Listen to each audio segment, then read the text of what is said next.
Hai Brewers, balik lagi bersama saya. Hari ini kita bakal ngonten French press termahal di dunia dari buatan Weber. Jangan kemana-mana.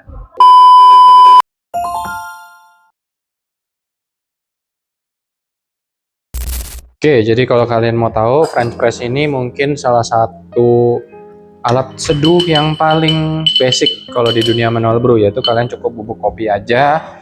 Terus tunggu waktunya mungkin sekitar 4 menit. Kalau mau pakai resep Jim Hoffman mungkin bisa pakai 10 menit.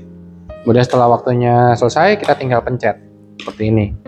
Nah, di tahun kalau nggak salah 3 tahun yang lalu, Weber ini menerbitkan French press dinamain Bird or Brew in Reverse Direction atau French pull. Jadi kalau kalian mau tahu kenapa namanya French pull, di sini mereka mendesain suatu sistem yang bikin akhirnya bisa ditarik.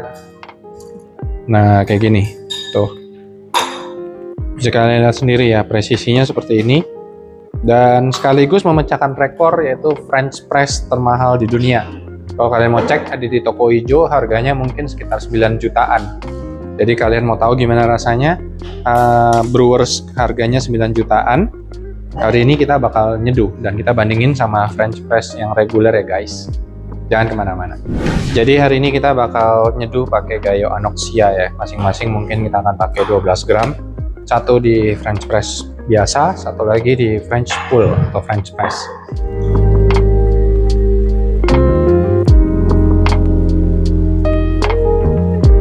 Oke, jadi kita bakal ini ya. Kita bakal optimalin di sini. Jadi kalau di Weber ini sendiri, dia ada mesh filternya. Jadi yang Bird ini harus ngadep ke atas. Kemudian dia juga ada paper filternya. Ini ada yang Abaca Series. Jadi kalau kalian pengen up the game lagi, kalian bisa pakai yang si Baris punya. Nah, kemudian kita pasang seperti ini. Nah, di sini kita tinggal pakai kurang lebih mungkin 12 gram. Nah, di sini 12 gram. Oke, ini 12 gram. Nah, terus kemudian tinggal kita pasang. Jadi kalau kalian lihat sendiri, Weber ini punya ini ya, tuh lihat presisinya. Kalau kalian pengen lihat, dia presisi banget tuh. Jadi proses bikinnya sih yang cakep banget. Nah, ini tinggal kita pasang seperti ini. Kemudian kita dorong pakai tongkatnya ini di titik 3 seperti ini. Udah, kalian udah siap untuk menyeduh dengan Weber. Sementara kalau di French press ini, tipsnya buat kalian adalah kita harus panasin drippernya dulu. Jadi ini tadi udah ada air panas, kita akan buang. Sambil kita tunggu.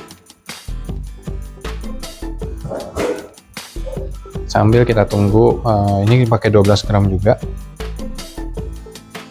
Nah, 12 gram ya. Kurang lebih kayak gitu. Kemudian cara nyeduhnya itu gampang banget kalau di Weber ini ya. Kita mulai dari si Weber dulu ya. Jadi kita setting timer. Terus ini kita tuang aja, mau rasionya berapa. Misalkan saya tadi 12 gram, saya mau 200 ml. Nah,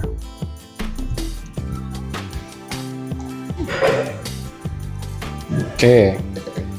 Nah, di sini kita bisa pasang tutupnya dan kita bisa pegang. Nah, dia akan turun.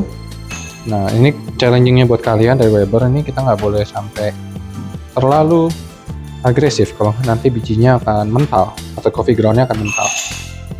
Udah selesai. Kemudian sementara kalau yang ini kita bisa langsung juga sama di 200 ml ya.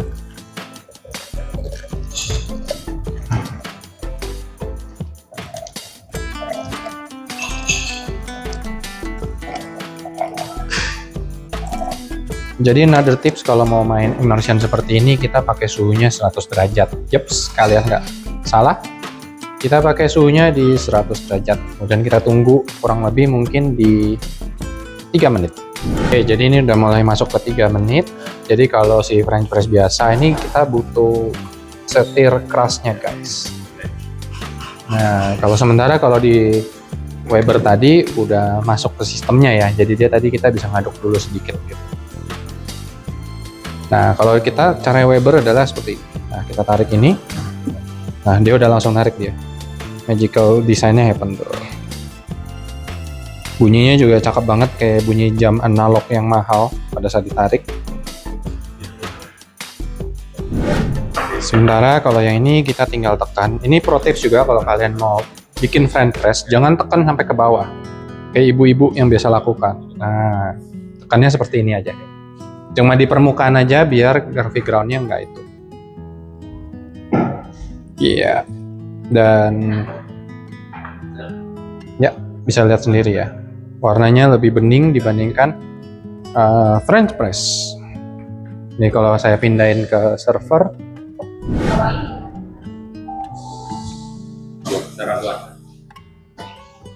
Oke, bisa lihat sendiri ya.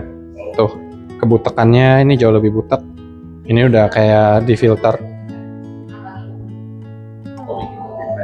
Dari segi aroma masih bagusan ini. Ini kayak kita langsung dapat notesnya kayak brown sugar, terus kayak red berry sama grape. Sementara kalau yang di sini, ya kita masih dapat kurang clarity-nya. Terus ini kita bakal nyobain. Kita cobain yang dari French press dulu.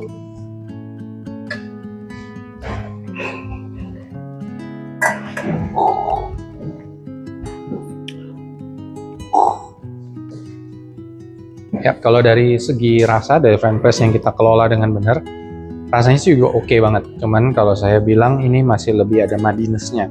Mudiness itu kalau kita analogiin mungkin kayak rasa yang kurang, clarity-nya kurang, dan ada rasa kayak mudiness-nya yang hasil dari fines yang mungkin masih terekstrak atau lolos dari filternya French press. Sementara kalau yang ini, nah ini tuh udah kayak dapat clarity-nya langsung. Jadi kalau dianalogin lagi, saya dapatnya ini mungkin kayak ini ya, setelah di French press terus kita saring sama V60. Tapi pada saat proses itu rasanya itu kan suhunya akan turun. Sementara kalau di sini karena dia di satu sistem brewers, dia masih maintain flavornya. Kalau ini, jadi kalau kita analogin, kalau ini mungkin di scoring 6, ini mungkin naik 2 poin bisa di 8. Jadi 8 karena kita dapat jadi kalau kalian pengen tahu mouthfeel yang round smooth ya mungkin di sini guys.